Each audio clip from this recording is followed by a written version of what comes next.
Video like जरूर कर लीजिए और ऐसे वीडियो लगातार फ्री में पाने के लिए चैनल को तुरंत सब्सक्राइब कर लीजिए और बेल आइकन को जरूर टैप कर लीजिए ताकि आगे भी सारे वीडियो आपको मिलते रहे। यूट्यूब में फॉलो करते हैं तो प्लीज ये वाला फ्री टेलीग्राम चैनल जरूर ज्वाइन कर लीजिएगा। सारे नोटिफिकेशन सारे अपडेट यहीं पे आते हैं, ध्यान रखिए।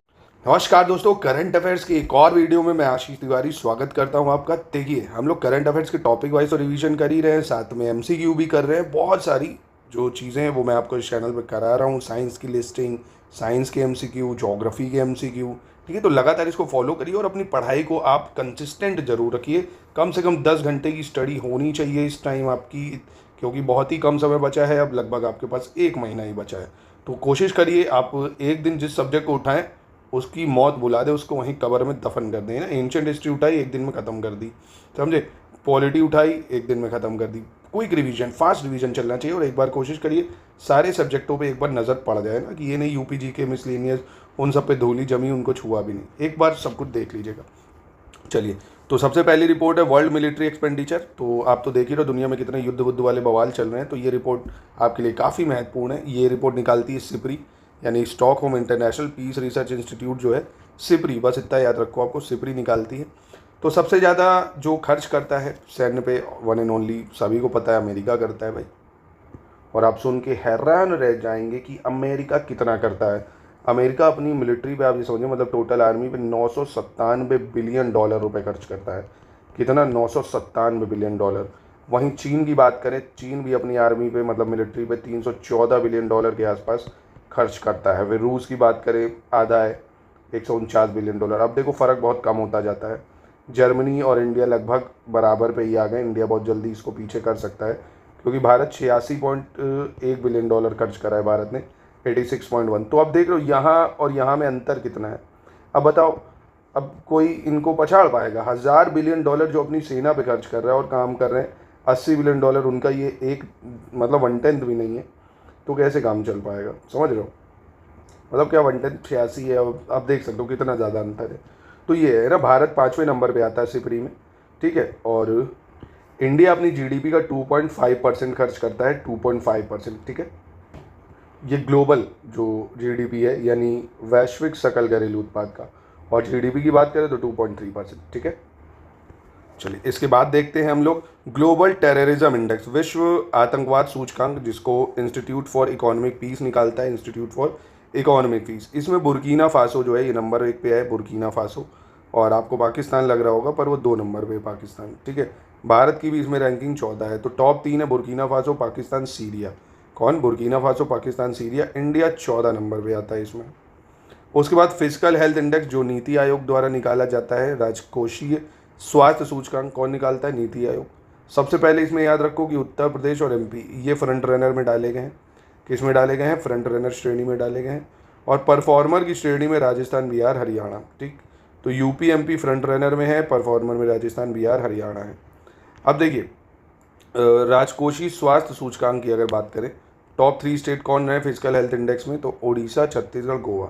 नंबर 1 याद रखना, ओडिशा रहा है फिजिकल हेल्थ इंडेक्स में नंबर 1 पे। यूपी 7वें नंबर पे रहा है, ठीक। तो 2 चीज़ें याद रखो, फिजिकल हेल्थ इंडेक्स, राजकोषीय स्वास्थ्य सूचकांक, उत्तर प्रदेश 7वें नंबर पे, ओडिशा पहले नंबर पे। उत्तर प्रदेश मध्य प्रदेश को फ्रंट रनर की श्रेणी में, राजस्थान, बिहार, हरियाणा को परफॉर्मर की श्रेणी में, ठीक। इतना बस आपको याद रखना है। इसके बाद ह्यूमन डेवलपमेंट रिपोर्ट 2025 की, काफ़ी इंपॉर्टेंट है ये, है ना। तो मानव विकास सूचकांक 2023 वाली 25 में रिपोर्ट आई है, तो ये आपको याद रखना है। ह्यूमन डेवलपमेंट रिपोर्ट में हमेशा की तरह वही आइसलैंड नंबर 1 पे है, नॉर्वे 2 पे, स्विट्ज़रलैंड 3 पे। तो आइसलैंड, नॉर्वे नंबर 1 2 पे है। भारत की रैंकिंग 130 है, जो कि पहले 2022 में 133 थी, ठीक है। तो क्या याद रखना है? सबसे पहले पहला देश याद रखना है ह्यूमन डेवलपमेंट 2023 वाली रिपोर्ट जो 25 में आई है, आइसलैंड है। सबसे जो नीचे अंतिम देश है वो साउथ सूडान है, सबसे अंतिम देश साउथ सूडान है। भारत की रैंकिंग 130 है, भारत की रैंकिंग 130 है, पहले इससे 133 थी, ठीक है। इतना याद रखना है। उसके बाद आप देखेंगे भारत के पड़ोसी देशों का भी कई बार पूछ लेता है, तो चीन की हमसे अच्छी है, 78 रैंकिंग है। श्रीलंका की भी हमसे अच्छी है, 89 है। इवन भूटान की भी ह्यूमन डेवलपमेंट इंडेक्स हमसे अच्छा 125 है, ठीक है। नेपाल का 145, म्यांमार 150, पाकिस्तान 168 है ना। तो पाकिस्तान, म्यांमार, नेपाल ये हमसे नीचे हैं, भूटान, श्रीलंका, चीन हमसे ऊपर है। इसके बाद freedom of index of economic freedom की बात करें, सबसे ज़्यादा जो आर्थिक स्वतंत्रता है। तो आप देखते हो ना, सिंगापुर वगैरह में हर आदमी इंडस्ट्री लगा लेता है, अपना पैसा इन्वेस्ट कर लेता है, बहुत ज़्यादा इकोनॉमिक फ्रीडम है। तो सिंगापुर नंबर 1 पे इकोनॉमिक फ्रीडम में, भारत 128 पे। भारत किस पे है? 128 पे, ठीक है। तो ह्यूमन डेवलपमेंट इंडेक्स में भारत 130 पे है और इकोनॉमिक फ्रीडम इंडेक्स में भारत 128 पे है, इसको याद रखना, ठीक है। और लीस्ट मतलब लास्ट कंट्री जो इकोनॉमिक फ्रीडम में भैया किम जोंग है, किम जोंग कुछ नहीं करने देंगे, है ना। ये नॉर्थ कोरिया सबसे लास्ट हो जाता है। प्रेस फ्रीडम में भी भारत बुरी तरह तड़प रहा है, नीचे 151 नंबर पे प्रेस फ्रीडम में। भारत किस पे? 151 नंबर में है। पहले 2024 में तो और घटिया हालत थी, 159 पे है। कराची पे हुआ कब्जा, ये सब देखते हो, क्या इसके न्यूज़ चलती, गालियाँ तक चलती हैं, ऐसी ऐसी डिबेट चलती, 10 मिनट देख लो तो दिमाग पागल हो जाए, है ना। तो भारत के न्यूज़ का स्तर बेहद घटिया है, इसलिए 151 नंबर पे हम रेंग रहे हैं। इससे पहले 159 पे थे। सबसे टॉप पे है नॉर्वे। और इवन पता है 35 देशों की एक सूची जारी हुई थी फेक न्यूज़ फैलाने में, उसमें टॉप 10 में हम आते हैं, है ना, फर्जी न्यूज़ फैलाने में। चलिए खैर, तो नॉर्वे पहले पे है प्रेस फ्रीडम इंडेक्स में। बॉर्डर रिपोर्टर विदाउट बॉर्डर इसको निकालता है, ये भी पूछता है ना कौन निकालता है, reporter without borders. Norway number 1 पे आता है और भारत 151 नंबर पे आता है, ठीक है। और सबसे अंतिम में इरिट्रिया है, सबसे अंतिम में इरिट्रिया और नॉर्थ कोरिया। यहाँ तो कोई फ्रीडम नहीं है, अब किम जोंग कुछ छपना ही नहीं देंगे। तो इरिट्रिया, नॉर्थ कोरिया, ठीक है। चलिए, इसके बाद फोर्ब्स की जो डब्ल्यू पावर लिस्ट है, फोर्ब्स इंडिया की डब्ल्यू पावर लिस्ट की बात करें अगर, तो इसमें कौन कौन शामिल है एक नज़र इस पर मार लेते हैं। फोर्ब्स की जो लिस्ट है, इसमें डॉक्टर गीता गोपीनाथ जो है, डॉक्टर गीता गोपीनाथ, ये डब्ल्यू पावर लिस्ट मतलब वुमेन पावर लिस्ट है। इसमें डॉक्टर गीता गोपीनाथ प्रथम उप प्रबंध निदेशक बनी है अंतर्राष्ट्रीय मुद्रा कोष की, IMF की, यानी जो इंग्लिश में भी देख लेते हैं, doctor Gita Gopinath first deputy managing director of International Monetary Fund, है ना। तो ये हो गई आपकी। सोनिया दास गुप्ता, ये MD एंड CEO जो बनी है निवेश बैंक मुंबई स्थित JM फाइनेंशियल सर्विसेज लिमिटेड। काकू नखाते भारत में मुख्य कार्यकारी अधिकारी जो है। और विशाखा मुल्ले, लीना नायर, रेणुका रामनाथ, सोनल देसाई। एंटरप्रेन्योर में मीरा कुलकर्णी है, रोहिणी अय्यर रेन है, प्रेरणा सिंह है और अनामिका खन्ना है। फिर ऐसे ही पब्लिक सर्विसेज में डॉक्टर प्रतिमा मूर्ति है, मीना खंडार है। स्पोर्ट्स में स्मृति मंदाना को डाला गया है, PV सिंधु है, मनु भाकर है। पूछा जा सकता है ये, है ना, एक बार इसके स्क्रीनशॉट लेके लर्न जरूर करिए आप। कॉर्पोरेट में सविता बालचंद्रन है और शिफाली गोरीडिया है ना। तो एक बार इसको 2 मिनट टाइम दीजिए। और एंटरटेनमेंट में सुनिधि चौहान और पायल कपाड़ी है ना, तो इनको थोड़ा देखना पड़ेगा आपको, एक सवाल इससे बन सकता है, चांसेस बहुत ज़्यादा है, ठीक है। बिजनेस और फाइनेंस, एंटरप्रेन्योर, पब्लिक सर्विसेज। इसके बाद आता है इंडियन जस्टिस रिपोर्ट की बात करें, जिसको टाटा ट्रस्ट निकालता है in collaboration with other organization. तो इसकी रिपोर्ट के अनुसार कर्नाटक एकमात्र राज्य है जिसने पुलिस और न्यायपालिका दोनों में आरक्षण लक्ष्य प्राप्त किया है। बड़े और मध्यम आकार के राज्यों में शीर्ष प्रदर्शन कर्नाटक ने करा है और बड़े और मध्यम आकार के राज्यों में निम्न प्रदर्शन पर पश्चिम बंगाल रहा है। छोटे राज्यों में शीर्ष प्रदर्शन में सिक्किम रहा है, निम्न में गोवा रहा है, ठीक है। तो कर्नाटक रहा है सबसे अच्छा, पश्चिम बंगाल सबसे घटिया, और छोटे राज्यों में सिक्किम और गोवा, ठीक। फिर इसके बाद spring 2025 poverty and equity before report, यानी स्प्रिंग 2025 गरीबी और समानता संक्षिप्त रिपोर्ट जो कि वर्ल्ड बैंक निकालता है। इसके अनुसार अगर देखा जाए तो 2011-12 में भारत में और 22-23 के बीच 171 मिलियन लोग अत्यधिक गरीबी से बाहर निकले। ये डाटा आपको याद रखना है, मीन्स के लिए भी ज़रूरी हो जाएगा जो PCS देंगे, है ना। तो 2011-12 से लेके 22-23 में 171 मिलियन लोग पॉवर्टी से बाहर निकले हैं, एक्सट्रीम पॉवर्टी से। और ग्रामीण गरीबी 69% से घट के काफ़ी कम हुई है, 32.5% रह गई है रूरल पॉपुलेशन। शहरी गरीबी भी कम हुई है, 43.5 से 17.2। तो ये डाटा से एक प्रश्न पूछा जा सकता है, यानी शहरी गरीबी यानी अर्बन पॉवर्टी 43.5 से 17.2 हुई है और रूरल पॉपुलेशन 69% से 32.5 हुई है और 171 मिलियन लोग गरीबी रेखा से बाहर हैं। फिस्कल मॉनिटर रिपोर्ट की बात करें जिसको IMF निकालता है, इंपॉर्टेंट है ये, IMF निकालता है। कौन निकालता है? IMF। इस रिपोर्ट के अनुसार सूडान जो है सबसे ज़्यादा यानी 252% उच्चतम ऋण GDP अनुपात यानी डेट टू GDP रेशियो में सूडान जो है टॉप कर रहा है डेट टू GDP रेशियो में। उसके बाद आता है जापान, है ना। जापान को भी सूडान ने पीछे छोड़ दिया डेट टू GDP रेशियो में, तो ये आपको याद रखना है। सबसे नंबर 1 पे सूडान है और भारत की यहाँ रैंकिंग डेट टू GDP में 31 नंबर पे आती है। कितनी आती है? 31 नंबर पे भारत की रैंकिंग आती है, ठीक है। तो आपको ह्यूमन डेवलपमेंट इंडेक्स वाली रैंकिंग याद रखनी है भारत की 130, और कौन सी थी, इकोनॉमिक फ्रीडम वाली याद रखनी है 128, प्रेस फ्रीडम वाली याद रखनी है 151, और एक ये डेट टू जीडीपी वाली 31 नंबर पे भारत आता है। टॉप पे है सूडान। उसके बाद सैंपल रजिस्ट्रेशन सर्वे सिस्टम, ये मैं मिसलेनियस में पूरी रिपोर्ट ही आपको करा चुका हूँ, उसको ही देख लेना। सैंपल रजिस्ट्रेशन सिस्टम को पूरा अपडेट करके उसमें पढ़ाया है मैंने, ठीक है, तो ये उसी से ही काम हो जाएगा आपको। प्रेस फ्रीडम सर्वे देखते हैं, तो अभी बताया था ना, प्रेस फ्रीडम सर्वे एक हुआ है, फेक न्यूज़ फैलाने में 35 देशों में भारत शीर्ष 10 में आया है। फिर है global methane tracker 2025 report, global methane tracker 2025 report. इसने कहा है कि मीथेन गैस जो है औद्योगिक क्रांति के बाद वैश्विक तापमान यानी ग्लोबल टेम्परेचर बढ़ाने में 30% वृद्धि के लिए जिम्मेदार मानी गई है ना, यानी मीथेन को रिस्पॉन्सिबल बनाया गया है। 30% तक ग्लोबल टेम्परेचर जो राइज हो रहा है, मीथेन को इतना क्रेडिट दिया गया है, इसकी वजह से हो रहा है। फिर ये वही SRIs वाला सर्वे जो मैं बता चुका हूँ आपको, एक बार उसको देख लेना। बता देता हूँ हल्का सा। इस रिपोर्ट के अनुसार 2021 में भारत की जो राष्ट्रीय औसत जन्म दर है वो 19.3% है, मतलब 19.3 प्रति हज़ार है। बर्थ रेट क्या है, 19.3 प्रति हज़ार, यानी किसी क्षेत्र में 1000 पॉपुलेशन में बर्थ रेट क्या है, 19 बच्चे जन्म ले रहे हैं। और 2016 से 21 की अवधि में तमिलनाडु, दिल्ली और केरल में ये जो है 2.35, 2.23 इतने % की दर से तीव्र जन्म दर गिरावट आई है। यानी जो बर्थ रेट में डिक्लाइन हुआ है, अगर इतना याद रखो, तो तमिलनाडु, दिल्ली और केरल, इसमें बर्थ रेट में कमी आई है। और जन्म दर में सबसे कम गिरावट देखी गई है इन दरों में, मतलब इन राज्यों में राजस्थान, बिहार, छत्तीसगढ़, झारखंड, असम, पश्चिम बंगाल, मध्य प्रदेश, उत्तर प्रदेश। भारत की कुल प्रजनन दर, टोटल फर्टिलिटी रेट 2.0 है, ये ज़रूर याद रखें, भारत की फर्टिलिटी रेट, और उत्तर प्रदेश की फर्टिलिटी रेट 2.7 है ना, ये दो जरूर याद रखिए। और सबसे इम्पोर्टेंट पॉइंट, उत्तराखंड एकमात्र ऐसा राज्य है जहाँ पे जन्म दर में वृद्धि दर्ज की गई है ना। उत्तराखंड एकमात्र ऐसा राज्य बना है जहाँ पे जन्म दर में वृद्धि हुई है, नहीं तो मोस्टली सब में ही कमी आई है, ठीक है। फिर एशियाटिक लॉयन गुजरात में बढ़ गए हैं, तो गुजरात फॉरेस्ट डिपार्टमेंट रिपोर्ट निकाली है कि गुजरात में जो एशियाटिक लॉयन है सिर्फ और सिर्फ गुजरात में ही पाए जाते हैं, एकमात्र आवाज़ गुजरात में है। ये 523 से बढ़ के 891 हो गए, 32% बढ़े हैं, ठीक है, 523 से 891 हो गए हैं।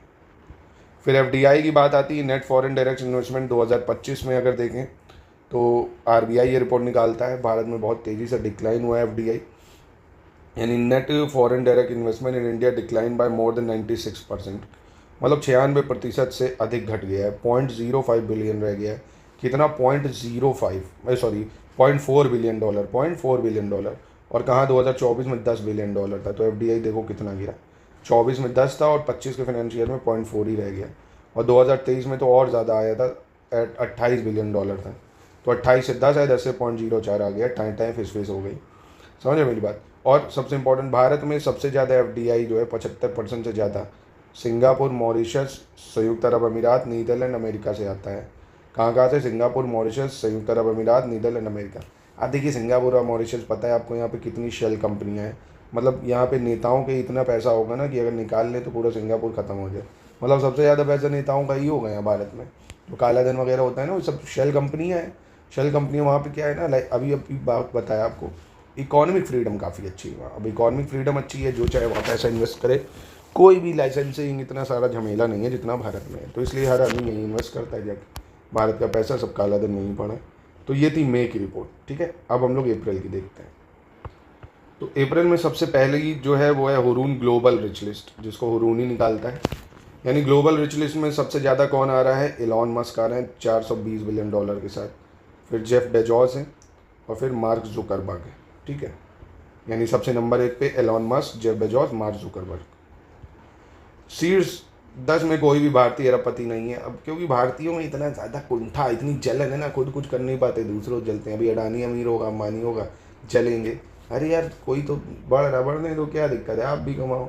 तो यही दिक्कत होती है भारत में। खैर, सर्वाधिक अरबपतियों के मामले में अगर देखें तो पर भारत फिर भी आप 284 है, अमेरिका में 870, चीन में भी देखो कितने ज़्यादा अरबपति हैं, 823 है ना। अमेरिका चीन के बराबर ही मतलब चीन अमेरिका के बराबर पहुँचने वाला है। तो भारत तीसरे स्थान पर है सबसे ज़्यादा अरबपतियों में, और एलॉन मस्क नंबर 1 पे है। हुरान ग्लोबल रिच लिस्ट में 3 भारतीय भी शामिल है, जैसे आपको देखो मुकेश अंबानी और एंड फैमिली जो है 100 बिलियन डॉलर के साथ 17 नंबर पे। फिर गौतम अडानी आ जाते हैं दूसरे नंबर पे, है ना।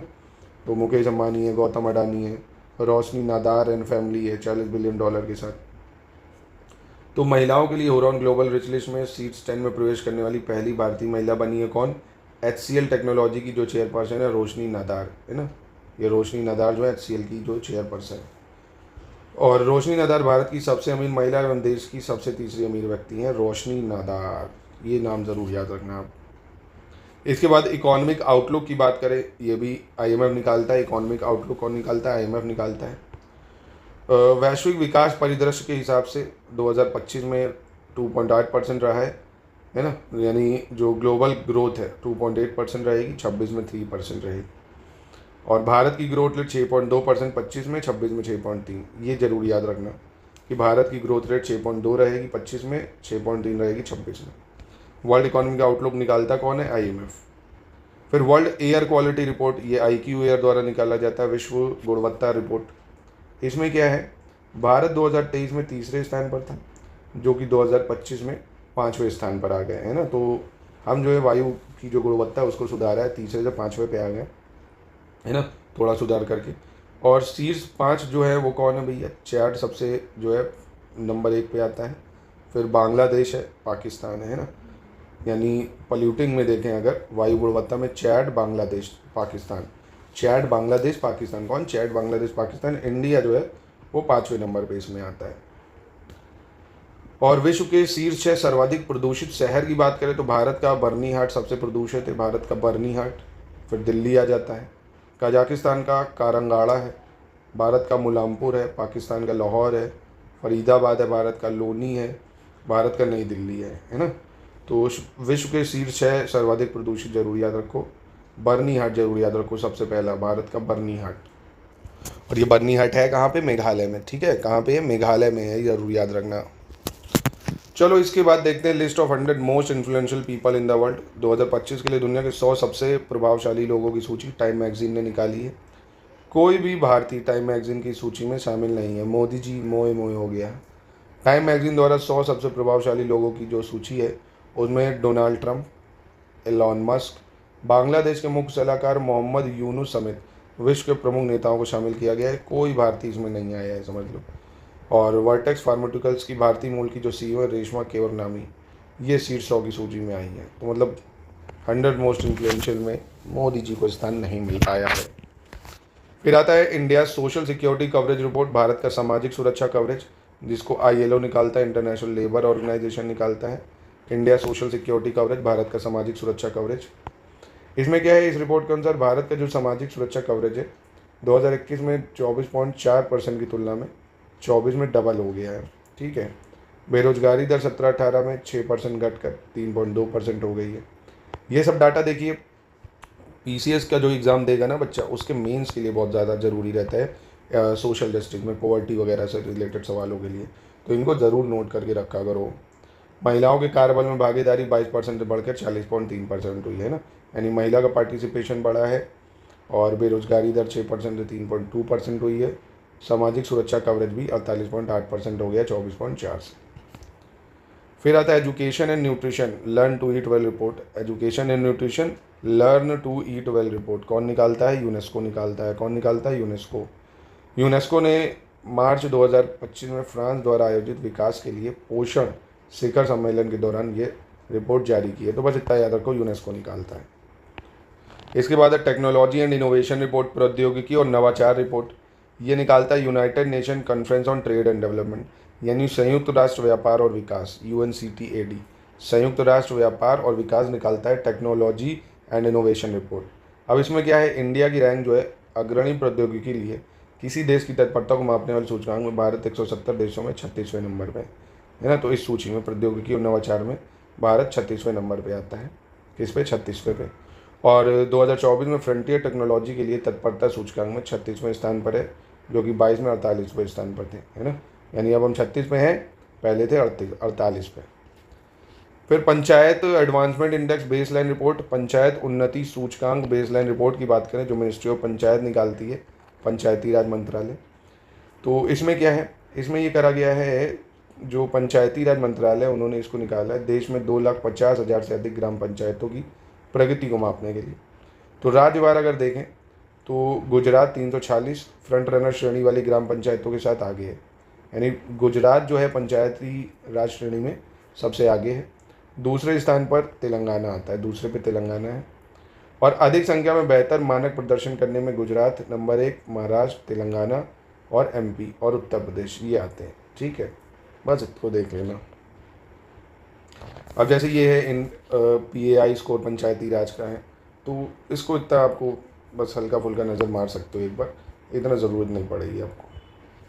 लास्ट है automotive industry powering India's participation in global value chain, यानी automotive industry powering India's participation in global value chain, Hindi English दोनों में सेम है, नीति आयोग निकालता है इसको। ठीक है, अब इसमें क्या है, ऑटोमोटिव क्षेत्र के वैश्विक सकल घरेलू उत्पादन में भारत की 7.1% हिस्सेदारी है और वैश्विक वाहन उत्पादन में वह चौथे स्थान पर है।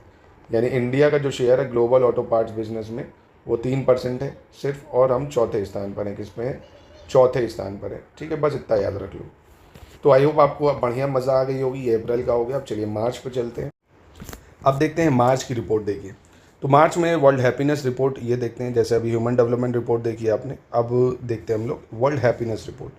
वर्ल्ड हैप्पीनेस रिपोर्ट यानी विश्व खुशहाली जो रिपोर्ट होती है, ये निकालता है कौन? In partnership with Gallup, the Oxford wellbeing research centre, UN sustainable development solution network and editorial board of WHO। तो बहुत लोग शामिल हैं इसमें।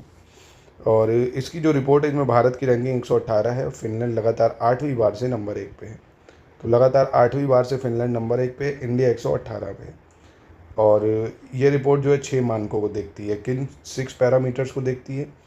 प्रति व्यक्ति GDP यानी GDP पर कैपिटा जो होती है वो, सामाजिक सहयोग यानी सोशल कोऑपरेशन, और हेल्दी लाइफ यानी स्वस्थ जीवन, स्वतंत्रता यानी फ्रीडम, उदारता यानी जेनरोसिटी, एंड भ्रष्टाचार की धारणा के आधार पर यानी परसेप्शन ऑफ करप्शन। तो इस 6 इंडिकेटर जरूर याद रखना: प्रति व्यक्ति GDP, सामाजिक सहयोग, स्वस्थ जीवन, स्वतंत्रता, उदारता और भ्रष्टाचार की धारणा। 2024 में भारत 126 पे था, जो कि अब पहुंच गया 118 पे। ठीक है, पड़ोसी देशों में बात करें अगर, तो चीन हमसे ऊपर है, 68 पे है। नेपाल भी हमसे ऊपर है। पाकिस्तान भी वर्ल्ड हैप्पीनेस रिपोर्ट में इन्होंने हमको से ऊपर दिखा दिया है, जो कि आप समझ सकते हो कि ये सही है कि गलत है ना। और म्यांमार, श्रीलंका, बांग्लादेश फिर दिखेंगे आपको 126, 33, 34 पे। ठीक है, तो ये पड़ोसी देश का याद रखना पड़ेगा आपको। चीन 68, नेपाल 92, पाकिस्तान 109, बांग्लादेश 134, श्रीलंका 133। ठीक है, उसके बाद आता है फ्री स्पीच इंडेक्स, जो कि फ्यूचर ऑफ फ्री स्पीच ये निकालता है फ्री स्पीच में। तो फ्री स्पीच इंडेक्स में नॉर्वे नंबर 1 पे आता है। कौन है नंबर 1 पे? नॉर्वे। भारत 24 नंबर पे फ्री स्पीच में। ठीक है, नॉर्वे नंबर 1, भारत कहाँ पे है? 24वें नंबर पे। ठीक है, उसके बाद शीर्ष 10 सबसे बड़े हथियार आयातक देश, top 10 largest weapon importing countries. Top 10 largest weapon importing countries, कौन सबसे ज़्यादा वेपन्स को इम्पोर्ट करता है? सिपरी निकालता है इसको भी, है ना, वही जो मिलिट्री पावर इंडेक्स निकालता है। तो सबसे ज़्यादा इस बार रहा है 2020 से 24 के मध्य विश्व में 5 सबसे बड़ा आयातक जो है यूक्रेन रहा है नंबर 1 पे। दूसरे पे भारत है इसमें, है ना। सबसे ज़्यादा इंपोर्ट करने की बात करें अगर हथियारों की, तो भारत दूसरे पर आया है, यूक्रेन नंबर 1, फिर कतर आता है, सऊदी आता है, पाकिस्तान भी आ जाता है, इसके पास भी थोड़ा बहुत भिखारियों के पास पैसा है ना। तो इंडिया दूसरे पे, यूक्रेन नंबर 1 पे, याद रखना। फिर बात आती है इमिग्रेशन इंडेक्स की बात आती है, यानी आवर्जन सूचकांक की बात आती है। इमिग्रेशन इंडेक्स इसको निकालता है कौन? रेमिटेली निकालता है। कौन? रेमिटेली निकालता है। तो इमिग्रेशन इंडेक्स में टॉप पे कौन है भाई? इमिग्रेशन इंडेक्स में शामिल शीर्ष देश आइसलैंड आ जाता है, और भारत 75 नंबर पे आता है। भारत इमिग्रेशन इंडेक्स में किस नंबर पे? 75 पे है। ठीक है, और इमिग्रेशन में अंतिम में इराक है। इराक अंतिम में है, नंबर 1 पे आइसलैंड है, भारत 75 है। ठीक है, आइसलैंड नंबर 1, भारत 75 और इराक 82। इससे पहले मैंने अभी आपको भारत बताया 24 नंबर पे फ्री स्पीच में, भारत बताया 118 नंबर पे है हैप्पीनेस रिपोर्ट में, है ना। एक जगह नोट कर लीजिए इसको तो ज़्यादा बेहतर रहेगा। क्या करो, HDI, फ्री स्पीच, सिपरी वाली, ये सब एक जगह रिपोर्ट इंडिया के बारे में नोट कर लो, तो क्या होगा ना, 5 मिनट में कोई रिवीजन कर सकोगे। तो याद रखना, इसमें भारत 75 पे है और सबसे नीचे आपका इराक है। ब्रांड फाइनेंस ग्लोबल 500 की बात करें अगर, तो ब्रांड फाइनेंस ही इसको निकालता है। तो ब्रांड फाइनेंस ग्लोबल 500 में एप्पल ने टॉप मारा है, मतलब एप्पल नंबर 1 पे है। और मतलब 5 सबसे मूल्यवान भारतीय ब्रांडों में बात करें तो टाटा पे भरोसा आपको पता ही लोगों को कितना है। टाटा नंबर 1 पे है, फिर इन्फोसिस है ना। तो याद रखना, इधर ग्लोबल 500 में एप्पल है और भारत में टाटा ग्रुप है, ठीक है। और वर्ल्ड में ग्लोबल 500 में 60 नंबर पे है ओवरऑल रैंकिंग में। फिर आती है state of India's digital economic report, यानी भारत की डिजिटल अर्थव्यवस्था स्थिति। इसको process centre for internet and digital economy, भारतीय परिषद अनुसंधान अंतर्राष्ट्रीय आर्थिक संबंध ICRIR ये निकालता है। इसने ये बोला है कि भारत, अमेरिका और चीन के बाद तीसरी सबसे बड़ी जो है वैश्विक अर्थव्यवस्था है ना, अमेरिका और चीन के बाद तीसरी सबसे बड़ी वैश्विक अर्थव्यवस्था, परंतु डिजिटल उपयोगकर्ता में भारत का स्थान काफ़ी रद्दी है, 28वें नंबर पे है ना डिजिटल उपभोक्ताओं में। और भारत की डिजिटल अर्थव्यवस्था अपनी कुल अर्थव्यवस्था की तुलना में 2 गुना तेज़ी से बढ़ रही है ना। और 2029 तक ये कुल अर्थव्यवस्था का 1/5वां हिस्सा भी बनने की उम्मीद है। G20 देशों में भारत समग्र स्तर पर तीसरे और उपयोगकर्ता स्तर पर 12वें स्थान पर। फिर आता है रिवर डॉल्फिन काउंट, यानी नदी डॉल्फिन रिपोर्ट, जिसको मोदी जी ने लॉन्च करा है, नदी डॉल्फिन रिपोर्ट को। यह जो है राष्ट्रीय स्तर पर पहली नदी डॉल्फिन रिपोर्ट है जो 3 मार्च 2025 को आई है। यह रिपोर्ट 8 राज्यों की 28 नदियों में अध्ययन के आधार पर तैयार की गई है और 8500 किलोमीटर की दूरी तय की है इसने। गंगा नदी और इसकी सहायक नदियों में 7109 किलोमीटर क्षेत्र तक सर्वेक्षण करा गया है। इसमें आपको जो याद रखने वाली बात वो ये है कि उत्तर प्रदेश राज्य में डॉल्फिनों की संख्या सबसे ज़्यादा है, और फिर बिहार है, फिर पश्चिम बंगाल है, असम है, झारखंड है। यानी टॉप 3 जो जरूर याद रखो, सबसे ज़्यादा उत्तर प्रदेश में है, फिर बिहार है और फिर पश्चिम बंगाल है ना। UP, Bihar, West Bengal, Assam, UP, Bihar, West Bengal, Assam. इसके बाद आता है from borrowers to builders, women's role in India's financial growth story report, यानी उधारकर्ताओं से निर्माणकर्ताओं तक, उधारकर्ताओं से निर्माणकर्ताओं तक भारत की वित्तीय विकास कहानी में महिलाओं की भूमिका रिपोर्ट, ये नीति आयोग ने निकाली है। इसके अनुसार अगर देखें तो BVR सुब्रमण्यम जो है, इनकी रिपोर्ट के अनुसार 2024 में महाराष्ट्र, तमिलनाडु, कर्नाटक, उत्तर प्रदेश और तेलंगाना में सभी स्वनिगरानी महिलाओं का 49% हिस्सा होगा, है। तो ये इतना कुछ खास नहीं है। ओबेसिटी इन इंडिया की बात करें तो द लैंसेट इसको निकालता है, obesity in India report the Lancet निकालता है इसको। अब ये कह रहा है कि अगले 25 वर्षों में यानी 2050 तक भारत की 1/3 आबादी मोटापे का शिकार हो सकती है। जिम हम करते नहीं, उछड़ उछड़ खाए पड़े हैं। देखो, आप अगर वर्कआउट नहीं करते हो या करते भी हो, आप सबसे पहले क्या है ना, ऑयल जो डीप फ्राई होता है, डीप फ्राई चीज़ें खाना बंद करो। नमकीन है, बिस्किट है, मैदा वाली ब्रेड है, मैदा को छोड़ दो, है ना। पोटैटो चिप्स वगैरह हैं तो ये सब मतलब डीप फ्राइड चीज़ों को अवॉइड ही करिए आप, तो बेहतर होगा, नहीं तो सब मोटापे के शिकार होंगे। फिर है inflation and economic trend in India, Bharat में मुद्रास्फीति और आर्थिक रुझान जो है, इसकी रिपोर्ट कौन निकालता है? स्टेट बैंक निकालता है, department of economic research, state bank. इसने क्या बोला है? इसने बोला है SBI इको रैप एक शोध रिपोर्ट है जो GDP वृद्धि, कृषि सुधार और औपचारिक और अनौपचारिक अर्थव्यवस्थाओं को देखती है। तो इतना कुछ इसमें इंपॉर्टेंट नहीं है, ये बजट में हम कवर कर चुके हैं। चलिए, इसके बाद राइनो सेंसस की बात करें। Rhino census West Bengal forest department की बात करें अगर, तो वेस्ट बंगाल फॉरेस्ट सेंसस में अगर आप देखेंगे तो जो आपका जल्दापारा राष्ट्रीय उद्यान है, जल्दापारा राष्ट्रीय उद्यान, चपरामारी वन्यजीव अभ्यारण्य, गोरुमारा राष्ट्रीय उद्यान एवं अन्य राष्ट्रीय उद्यान, यहाँ पे जनगणना हुई है। इसके अनुसार पश्चिम बंगाल में एक सींग वाले गैंडे की आबादी जो है वो 229 से बढ़कर 392 हो गई है। और भारत में सर्वाधिक गैंडे जो है असम में है, ठीक। असम की कांजीरंगा में सबसे ज़्यादा है, पश्चिम बंगाल में संख्या बढ़ गई है। ये जल्दापारा, चपरामारी और गोरुमारा राष्ट्रीय उद्यान, यहाँ पे हुई जनगणना। फिर आता है ग्लोबल ग्लेशियर्स आर डिक्लाइनिंग, ये रिपोर्ट UN ने निकाली है। वैश्विक ग्लेशियरों का क्षरण कौन निकालता है? UN निकालता है। इसका कहना है इस रिपोर्ट के अनुसार विश्व के जो सभी ग्लेशियर हैं उनका खतरनाक तरीके से क्षरण हो रहा है, और इसमें से सबसे ज़्यादा जो नुकसान है वो हिंदू कुश हिमालय क्षेत्र में हो रहा है, हमारे क्षेत्र में हो रहा है। और नेपाल स्थित international centre for integrated mountain development, है ना, इसकी 2023 की रिपोर्ट के अनुसार 2000 के दशक की तुलना में 2010 के दशक में हिमालय के ग्लेशियरों का 65% अधिक तेज़ी से क्षरण हो रहा है। और ग्लोबल वार्मिंग के कारण जो है हिंदू कुश हिमालय में ग्लेशियर तेज़ी से पिघल रहे हैं और 2100 तक उनका आयतन और बढ़ जाएगा। मतलब बहुत तेज़ी से पिघल रहे हैं ग्लेशियर हमारे हिंदू कुश के। भारत की GDP एक दशक में दुगनी, India GDP double in decade, IMF। तो IMF का कहना है कि भारत ने 10 वर्षों में अपने सकल घरेलू उत्पाद यानी GDP को 105% की वृद्धि के साथ दोगुना कर दिया है। 2015 में $2.1 ट्रिलियन से बढ़कर 2025 में $4.3 ट्रिलियन हो गया है ना। यानी 2015 में कितनी थी, $2.1 ट्रिलियन, जो कि 2025 में $4.3 ट्रिलियन हो गई है।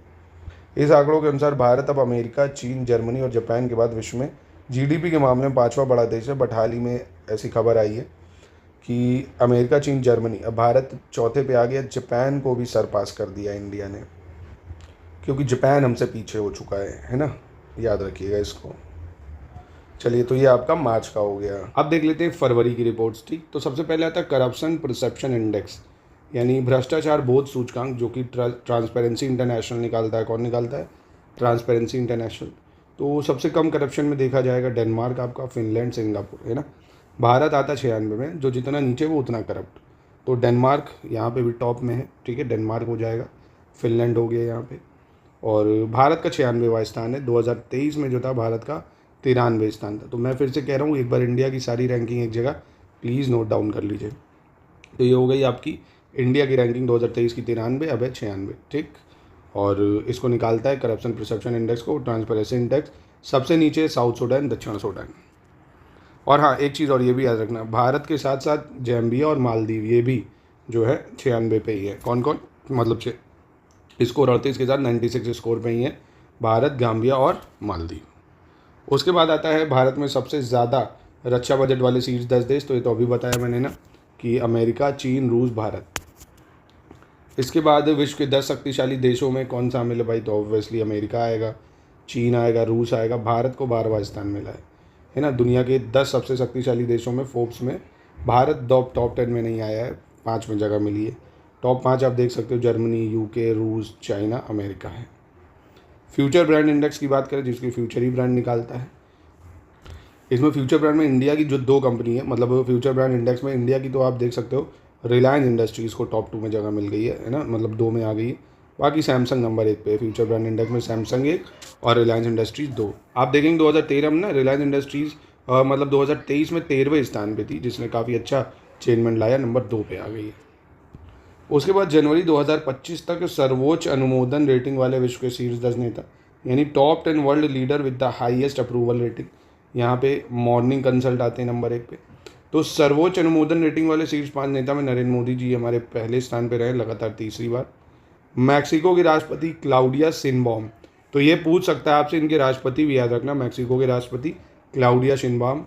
अर्जेंटीना के राष्ट्रपति जेवियर माइल, और कैरिन केलर जो कि स्विट्ज़रलैंड के राष्ट्रपति हैं। डोनाल्ड ट्रंप 5वें नंबर पे रहे, डोनाल्ड ट्रंप 5वें पे रहे। ठीक है, तो ये आपसे पूछ भी सकता है कि ये कहाँ के राष्ट्रपति हैं, तो ये याद रखिएगा। फिर उसके बाद विश्व की शीर्ष 10 महिला अरबपतियों में नंबर 1 पे वॉलमार्ट की एलिन वॉल्टसन है। कौन है? महिला अरबपतियों की वैश्विक सूची में शीर्ष 6 महिलाओं में एलिन वॉल्टन जो है वॉलमार्ट की नंबर 1 पे, एलिन वॉल्टन। ठीक है, बस पहले ही याद रख लो इसमें। फिर राज्य वित्त 2024-25 के बजट का अध्ययन जो कि आरबीआई ने निकाला है, स्टेट फाइनेंस। तो वित्त वर्ष 2025 के लिए सबसे कम ऋण से जीडीपी अनुपात, यानी डेट टू जीडीपी रेशियो जो है सबसे लोएस्ट किसका रहा है? ओडिशा का डेट टू जीडीपी रेशियो सबसे कम रहा है। किसका? ओडिशा का, और दूसरे पे गुजरात आता है ना। और सबसे अधिक debt to GDP ratio Arunachal का रहा है, अरुणाचल प्रदेश का। बस पहले याद रख लो, और ओडिशा सबसे कम डेट टू जीडीपी रेशियो रहा है, अरुणाचल प्रदेश का सबसे ज़्यादा डेट टू जीडीपी रेशियो रहा। उत्तर प्रदेश दोनों का ही नहीं है, तो कोई दिक्कत नहीं। अब थोड़ा इस पर आपको ज़्यादा समय फोकस करवाऊंगा, क्योंकि इलेक्शन डेट शीट काफ़ी इंपॉर्टेंट है, इलेक्शन कमीशन ऑफ इंडिया निकाला है। ये डाटा बेहद ज़रूरी है जानकारी के लिए भी और पेपर के लिए भी। तो सबसे पहले अगर बात करें 2024 की लोकसभा चुनाव की, 42 और 4 राज्य के विधानसभा चुनाव की जो रिपोर्ट है शामिल करी गई। अब 2014 में जो पंजीकृत मतदाता हैं, यानी जो वोटर है ना, रजिस्ट्री कराई है, जैसे मैं वोटर हूँ, आप वोटर हैं, उनकी संख्या अब हो गई है 97.97 करोड़, यानी इतना वोटर हो गया है। 2019 में कितना था? 91.19 करोड़, जो कि 7.43% बढ़ा है। यानी पंजीकृत मतदाताओं में 7.43% की वृद्धि देखी गई है। अब प्रेजेंट में 97.27 करोड़। इनमें से महिलाएं 47.63 करोड़ हैं। और सबसे ज़्यादा महिला मतदाता पूछेगा कहाँ पे? सबसे ज़्यादा महिला मतदाता तो पुडुचेरी में सबसे ज़्यादा महिला मतदाताओं का दर्ज करा गया। उसके बाद केरल आता है ना, तो पुडुचेरी नंबर 1 पे महिला मतदाताओं में, और केरल दूसरे नंबर पे आता है। उत्तर प्रदेश में सर्वाधिक संख्या में पोलिंग स्टेशन, तो पूछेगा सबसे ज़्यादा पोलिंग स्टेशन किस राज्यों में है? तो उत्तर प्रदेश में है। लक्षद्वीप में सबसे कम पोलिंग स्टेशन है और उत्तर प्रदेश में सबसे ज़्यादा। सर्वाधिक नामांकन वाला संसदीय क्षेत्र यानी जहाँ पे सबसे ज़्यादा नॉमिनेशन फाइल करे गए थे तो तेलंगाना का मल्काजगिरी था। और ये मल्काजगिरी पूरे भारत में सबसे बड़ा संसदीय क्षेत्र भी है ना, सबसे बड़ा संसदीय क्षेत्र है। यहाँ पे 114 लोगों ने नामांकन कर दिया था। और सबसे कम नामांकन में असम का जो डिब्रूगढ़ है वहाँ पे 3 ही लोगों ने नामांकन किया था। तो मतदाता संख्या के मामले में अभी बताया ना, मल्काजगिरी पूरे देश में सबसे बड़ा संसदीय क्षेत्र है। फिर लोकसभा चुनाव 2024 में महिलाओं का वोटिंग परसेंट कितना था? 65.78% और पुरुषों का 65.55%। तो आप देख सकते हो यानी पुरुषों से ज़्यादा दर्ज किया गया महिलाओं का वोटिंग परसेंट, महिलाओं ने ज़्यादा वोट करें, है ना। ये स्टेटमेंट में पूछा जा सकता है आपसे कि 2024 में महिलाओं का वोटिंग प्रतिशत ज़्यादा रहा है या पुरुषों का? तो महिलाओं का रहा है 65.78%, वहीं पुरुषों का 65.55% ही रहा है। और 2019 के बाद ये दूसरा मौका था जब महिला मतदाताओं ने पुरुषों को पीछे छोड़ा, है ना। 19 में भी पीछे छोड़ा और 24 में भी पीछे छोड़ा। फिर लोकसभा चुनाव जो 2024 है उसमें 800 महिलाएं उम्मीदवार थी और 19 में 726 थी, है ना। तो बढ़ रही हैं महिला उम्मीदवार। सबसे ज़्यादा महिला उम्मीदवार महाराष्ट्र में ही थी और इसके बाद उत्तर प्रदेश में 80 महिला उम्मीदवार थी दूसरे नंबर पर, है ना। तो ये आपको याद रखना है। 2024 के लोकसभा चुनाव में थर्ड जेंडर वोटर की संख्या में भी बढ़ोतरी देखी गई है। तो काफ़ी ज़्यादा इंपॉर्टेंट चीज़ें इस वीडियो में, मतलब इस पर्टिकुलरली पॉइंट में मैंने बताई है, ये ज़रूर याद रखो, नोट कर लो कहीं, बेहद इंपॉर्टेंट है। इससे एक सवाल निकलने के बहुत ज़्यादा चांसेस है स्टेटमेंट में, है ना। तो प्लीज़ इनको ज़रूर याद रखना। तो ये आपकी फरवरी की हो गई, ठीक है। अब चलिए हम लोग लास्ट अपनी मूव करते हैं जनवरी की तरफ। तो जनवरी में शुरुआत होती है हैनली पासपोर्ट इंडेक्स से, ठीक है। Henle passport index, Henle and partners इसको निकालता है। इसमें टॉप पे जो है वो सिंगापुर है, यानी इसके लगभग आप सभी देश घूम सकते हैं इससे, यानी पासपोर्ट इंडेक्स में भी नंबर 1 पे सिंगापुर है। दूसरा जापान है, Finland, France, Germany, Italy, south Korea, Spain, ये 3 नंबर पे आते हैं, है ना। Finland, France, Germany, Italy, south Korea, Spain. Singapore number 1 पे, जापान 2 पे। भारत यहाँ पे 85 नंबर पे आता है। भारत है, इक्वेटोरियल गिनी है, नाइजर है। मतलब यहाँ के यात्री जो बिना वीज़ा के 57 देशों की यात्रा कर सकते हैं। तो भारत जो है पासपोर्ट इंडेक्स में 85 पे है। और वहीं 2024 में ना हमारा स्थान 80 था और फिसल गए। तो हैनली पासपोर्ट इंडेक्स में भारत है 85 नंबर पे। 57 देशों की यात्रा भारत के पासपोर्ट से आप कर सकते हैं बिना वीज़ा के। तो भारत, इक्वेटोरियल गिनी, नाइजर ये एक साथ आते हैं। सिंगापुर नंबर 1 है। और हाँ, सबसे लास्ट कंट्री कौन है भैया? अफगानिस्तान, है ना। सबसे लास्ट में अफगानिस्तान आती है। फिर है UNFPA state of world population report. UNFPA ही निकालता है इसको, यूनाइटेड नेशन पॉपुलेशन फंड। अब इसका कहना है कि 2024 में भारत के शीर्ष 5 सबसे आबादी वाले शहर कौन से हैं? Most populated cities as per UNFPA, तो दिल्ली है, मुंबई है, कोलकाता, बेंगलुरु, चेन्नई, है ना। Most populated Delhi, Mumbai, Kolkata, Bengaluru, Chennai. कौन? दिल्ली, मुंबई, कोलकाता, बेंगलुरु, चेन्नई, याद रखना। यानी इस रिपोर्ट के अनुसार 1.44 अरब की अनुमानित आबादी के साथ भारत विश्व में सबसे ज़्यादा जनसंख्या वाला और चीन जो है दूसरे स्थान पर है, ठीक है। भारत की आबादी 77 सालों में दुगनी होने का अनुमान है। 77 सालों में कितना हो जाएगा? 2 गुना हो जाएगा। फिर ग्लोबल फायर पावर इंडेक्स, जिसको ग्लोबल फायर पावर निकालता है। तो इसमें भी अमेरिका नंबर 1 पे है, रूस दूसरे पे, चीन तीसरे पे आता, भारत चौथे पे और 5वें पे साउथ कोरिया है, ठीक है। यानी 2025 की रैंकिंग में पाकिस्तान 9वें स्थान पे था, अब वो 12वें पे आ गया है। 60 से अधिक मापदंडों का आधार इसमें देखा जाता है। तो अमेरिका, रूस, China, Bharat fire power index में चौथे नंबर पे है। और सबसे नीचे कौन है भाई? सबसे नीचे है भूटान, है ना। सबसे नीचे कौन है? Bhutan. World economic situation and prospect की बात करें, विश्व आर्थिक स्थिति और संभावनाएं, जो UN निकालता है, विश्व आर्थिक स्थिति और संभावनाएं, इसमें जो ग्लोबल ग्रोथ रेट है वो है 2024 का 2.8% और 25 का 2.8%, 26 का 2.9, है ना। ये जो बताया कि ग्लोबल ग्रोथ रेट रहेगा, और इससे कम ही मुझे तो लग रहा है, क्योंकि जिस हिसाब से युद्धों के आसार बनते जा रहे हैं सब कंट्री में। भारत की ग्रोथ रेट इन्होंने 25 में बताई 6.6, 26 में 6.7 है ना, IMF के आस ही पास है।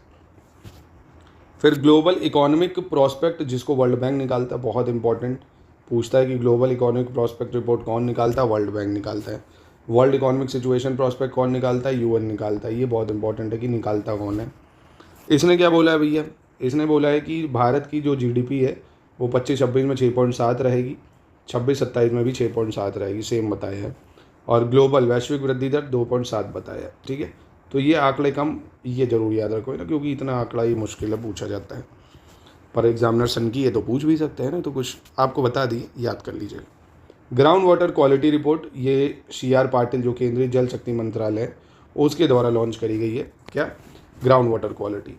तो यह रिपोर्ट भूजल गुणवत्ता निगरानी के लिए जो है एक SOP को अपनाने वाली रिपोर्ट है। ठीक है, इतना कुछ इंपॉर्टेंट नहीं हो गई। फिर India's coastline has expanded almost by half in 5 decades, यानी भारत की जो तटरेखा है 5 दशकों में 2 गुनी बढ़ गई है। यूनियन होम मिनिस्ट्री निकाली है, अभी NCERTs वगैरह में ये अपडेट नहीं हुई है। यानी पहले क्या थी तटरेखा 7516 किलोमीटर, जो अब हो गई है 11,098 किलोमीटर, यानी 47.6% बढ़ी है। अब यहाँ पे सबसे ज़्यादा बढ़ोतरी गुजरात में हुई है, 1214 से ही हो गई है 2340, है ना, यानी गुजरात ने सबसे ज़्यादा वृद्धि दर्ज की है। फिर पश्चिम बंगाल की बात करें, इसकी 157 किलोमीटर से 721 हो गई है ना। सबसे लंबी तटरेखा जो है कहाँ पे है, गुजरात में है। फिर आप पश्चिम बंगाल देखेंगे 157 से 721 हो गई है। और तमिलनाडु की तटरेखा 1068 किलोमीटर हो गई है। आंध्र प्रदेश की 1053 हो गई है। पुडुचेरी ऐसे ही है ना। तो सबसे निम्न वृद्धि केरल में दर्ज की गई है, मात्र 5%। सबसे ज़्यादा वृद्धि की बात करें, सर्वाधिक वृद्धि गुजरात ने दर्ज की है और सबसे कम वृद्धि केरल ने दर्ज की है।